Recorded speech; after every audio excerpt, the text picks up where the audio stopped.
Alright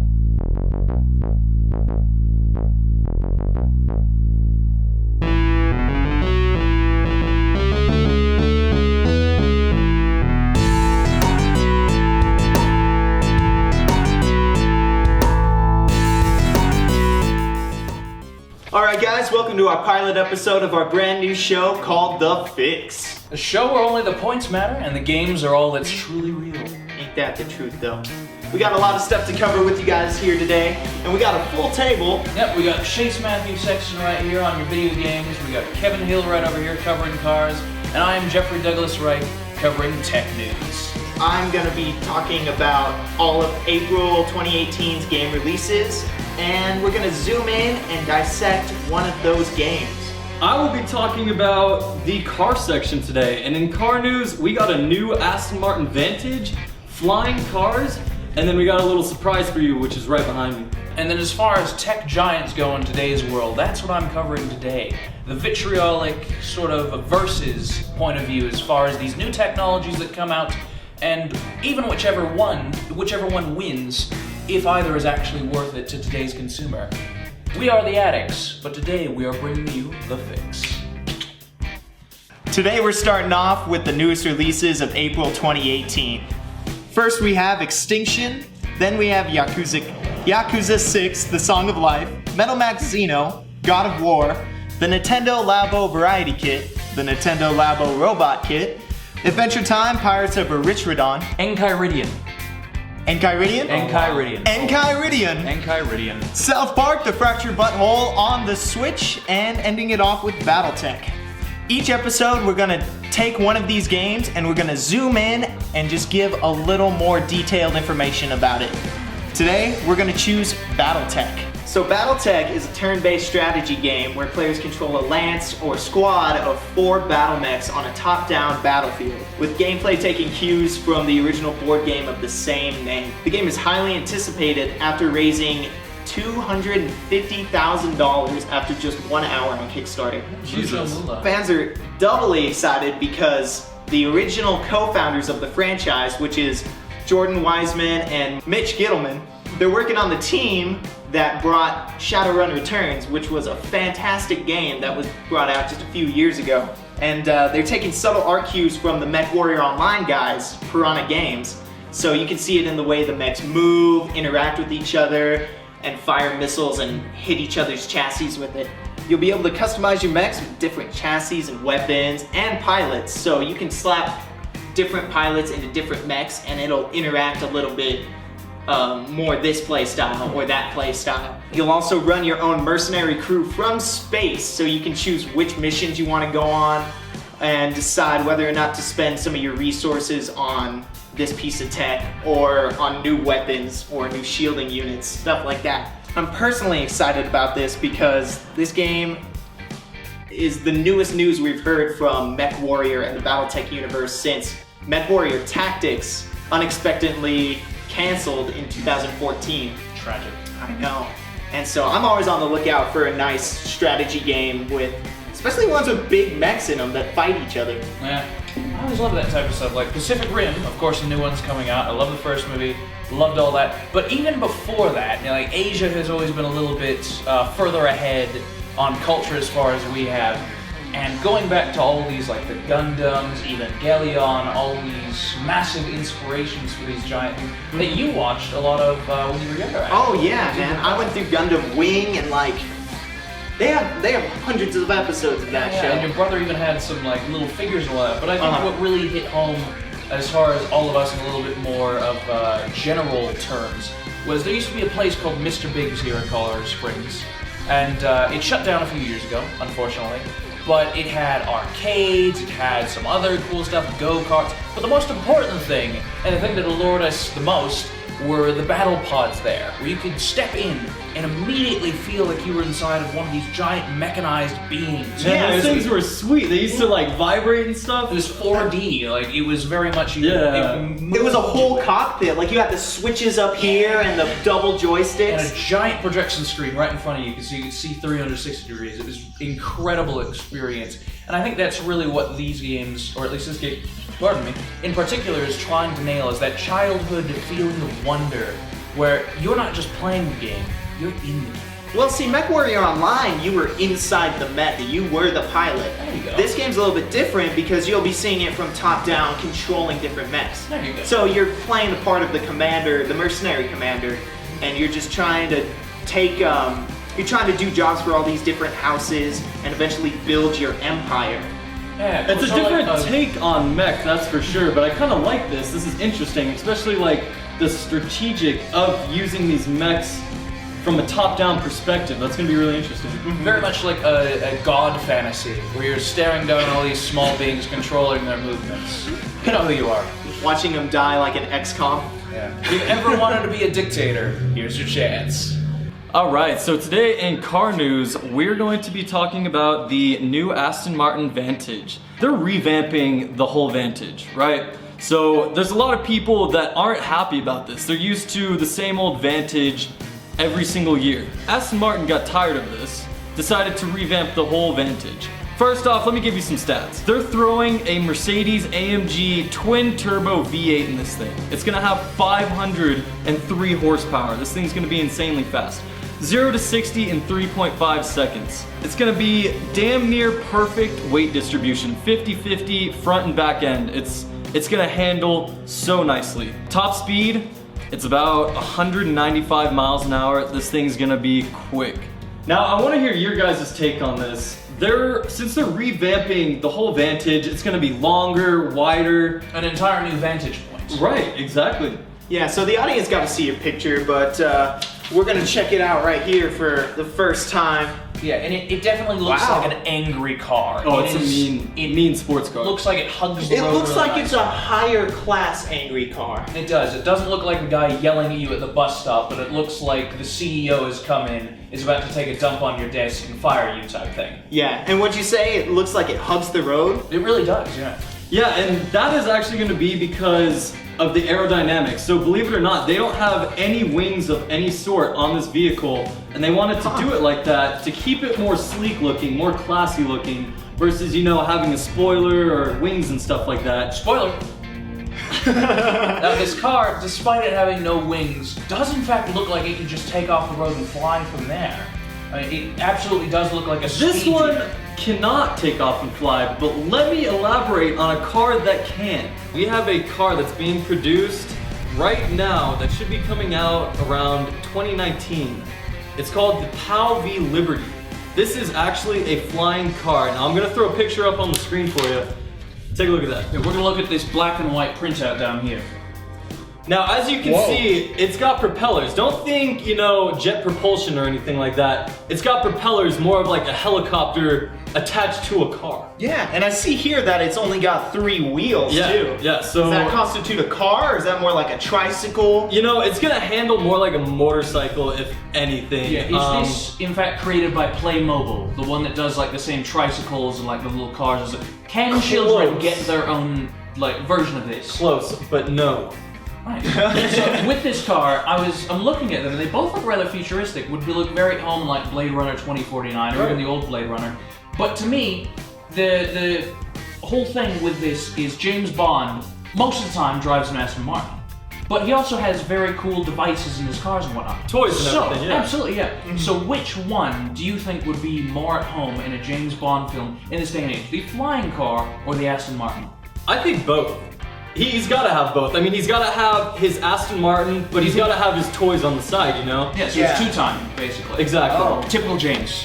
Well, what I'm worried about is this going to be a consumer product, or is this specifically for people who are way too rich? Yeah, I You don't know- look at the government and say like, oh gosh, these really look like a guys who will take the idea of cars with blades easily. Like, how much is the Aston Martin? Aston Martin goes for about $153,000. This wow. flying car, take a guess. Exactly. 6 million. Close. It's gonna be going for about $400,000. Right? Oh my God. Now, there's a lot of stuff that comes with it, right?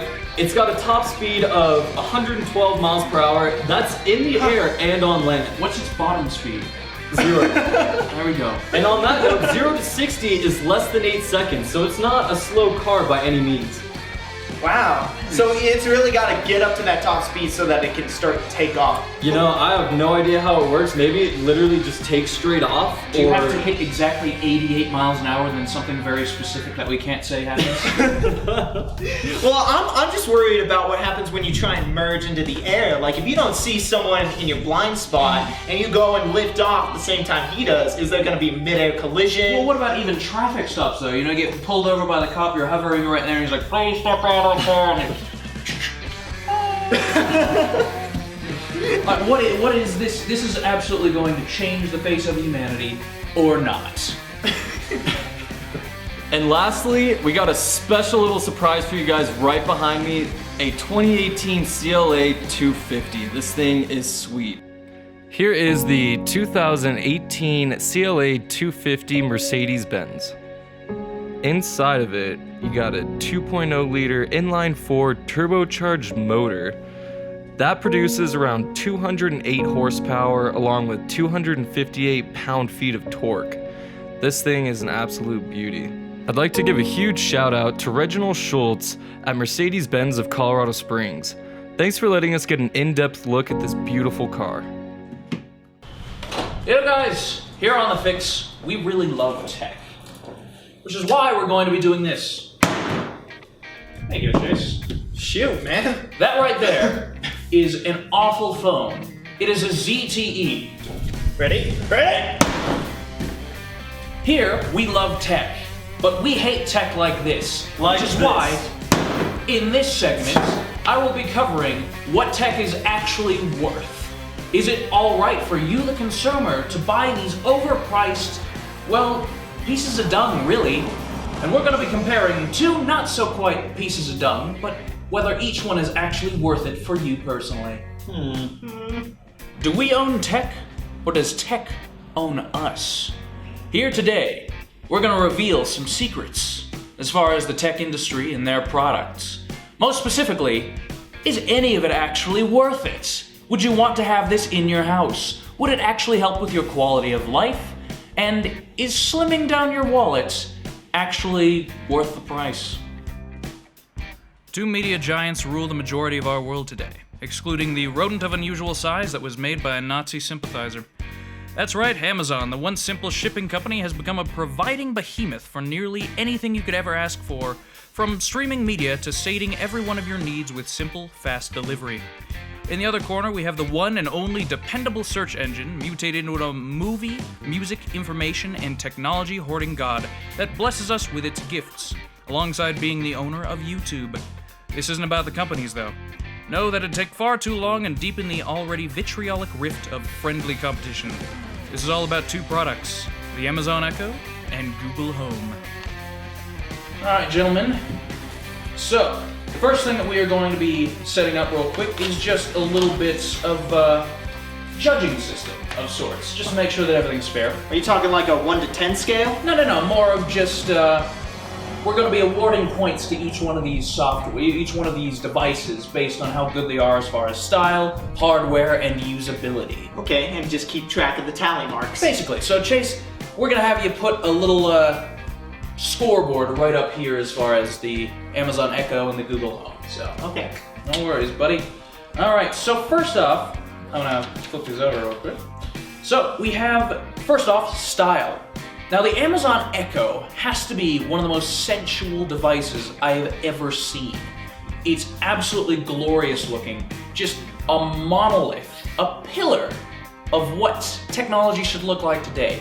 Quite sleek, quite fancy, a little bit arousing. It's got that little blue light at the top, kind of like a sexier version of Sauron from Lord of the Rings. Just an absolute, like, if you were walking through Blade Runner 2049, this thing would not feel out of place out on the horizon. In the background with the nice Absolutely. lighting. And I'll actually show it to you guys right now so you can take a little peek. We'll flash up a picture on the screen as well. You see that? Oh, okay. All right. Aesthetics are everything, and this thing's definitely got it going on. Right, it's simplicity, but it's very graceful in its simplicity. Absolutely. Yeah, got a nice material on the outside. Yeah, you can have see. several different materials. You can have a wood finish, you can have a metal finish, you can have just this fabric finish. And Okay, so different styles as well. Yeah, this whatever is something, suits your needs. Absolutely, this is something that you would absolutely want to have on your mantelpiece, and that's where it should be if you're giving it commands and stuff. Now we have to go to a less fortunate subject, the Google Home. Now, I don't mean to dog on this device. It's a device. However, it certainly does not look like what I would think this type of device would look like. We're going to flash that up on camera for you simultaneously with this reveal. God, that is and that now is horrific. It basically looks like an oversized Glade air freshener. which is funny because that first picture you saw actually was an oversized air blade freshen thingy. So yeah, there's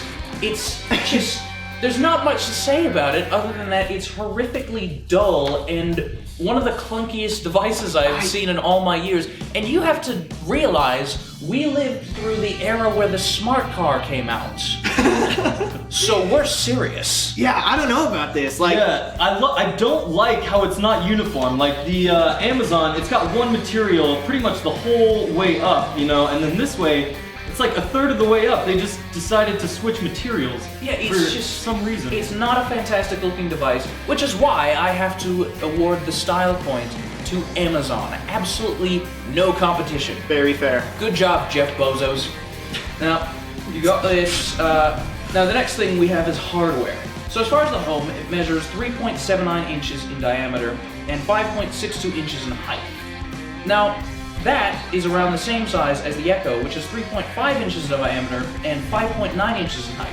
Have you ever seen an Amazon Echo? It's about yay big. Oh, okay. Now, horrifically enough, the awfulness that is the looks of this thing, it's about the same size. Oh, So you don't just have like a small little Glade air freshener, you have a massive Glade air freshener.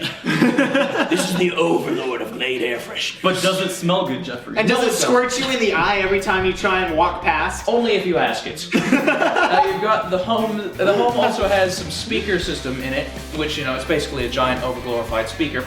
It's 2 inches and 2 inches the speaker and 2 inches radiator. So that's basically your speaker standard system right there. It'll play music. And we have the Echo, which has a 2.5-inch subwoofer and a 0.6-inch tweeter. Now, for those of you who aren't hip on all the speaker lingo, a subwoofer is where you get that nice heavy bass from, and a tweeter is where you get those clean, high-pitched sounds from.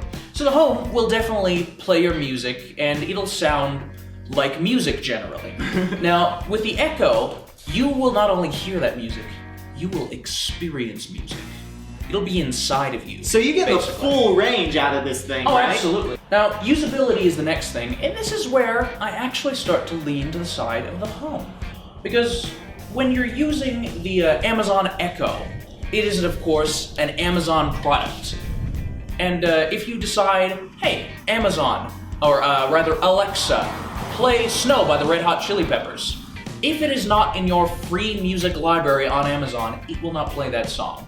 If you say, hey, play this one new viral video from YouTube, it has to take an extra catch step before going to YouTube. It'll say, not in your library, you know, and then you have to go on to the next one. That's very unfortunate. It's extremely unfortunate. And so you have to kind of buy into the rest of what Amazon's brand is. So not only buying the basic package, but also ordering this and this and this, which I'm not against. I have to state that I am in fact an Amazon Prime member and I use Amazon quite regularly.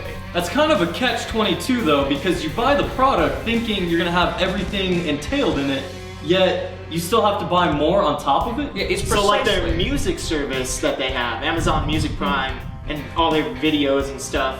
So you have to buy those separately. Yes. Huh. You can't just have the one whole thing, which is, interestingly enough, almost a parallel to the gaming community at this point, where you don't buy the game, you buy the download for the game, and then at that, you've only bought the title screen because the DLCs still have to come out.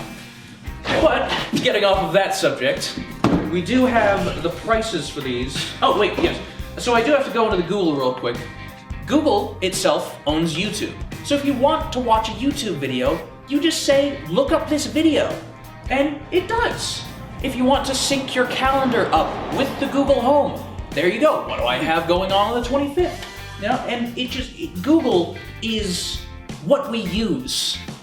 Except for those of you who use Bing or Ask.com or any of the subpar services. Those are the worst. Cannot trust those people. Absolutely awful. So really, Google has picked up the torch as far as this. It may not look good, but it sure as hell functions. Okay. I will be awarding the point to the Google Home. It is now a very close contest. It's a close race for sure, which brings us down to some odd details as far as the pricing and several other things. So the Echo will ring you up about $99.99, so around $100. The Home will cost you an extra $30 at $129.99. There is a reason for this, however. The Google Home gives you the entire package, as we mentioned before, whereas the Amazon, you will have to spend an extra $10 per month for Prime, extra money to get all the songs you want, extra money for the movies that you want to purchase. It's just, to me, it seems a little bit more worth it for the Home. But we'll go into a little bit further, just to humor you guys. The Google Home, you refer to, well, first let me say, the Amazon cleverly named their product Alexa. You can change her name, but I do find that rather pleasing, you know? Yeah. Alexa, could you please play some smooth jazz?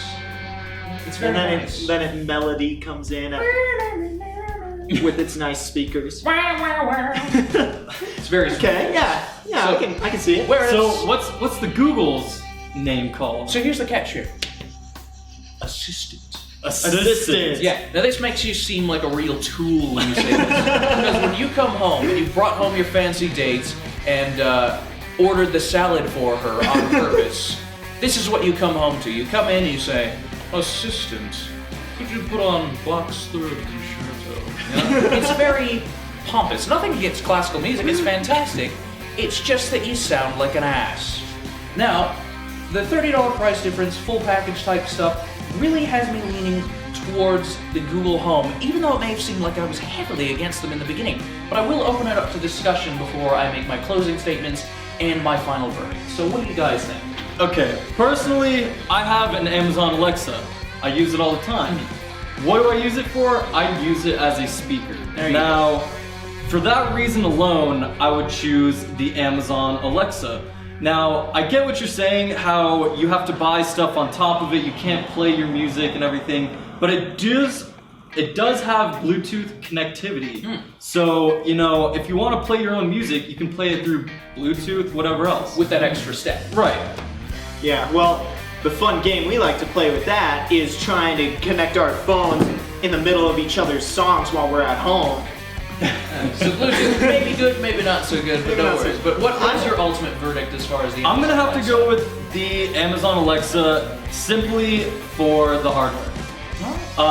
Also the aesthetics. The aesthetics on the Amazon Alexa, so much more appealing. It's than something the that Google you can bring home to mother and she'll be proud of. Exactly. And I don't like the term assistant.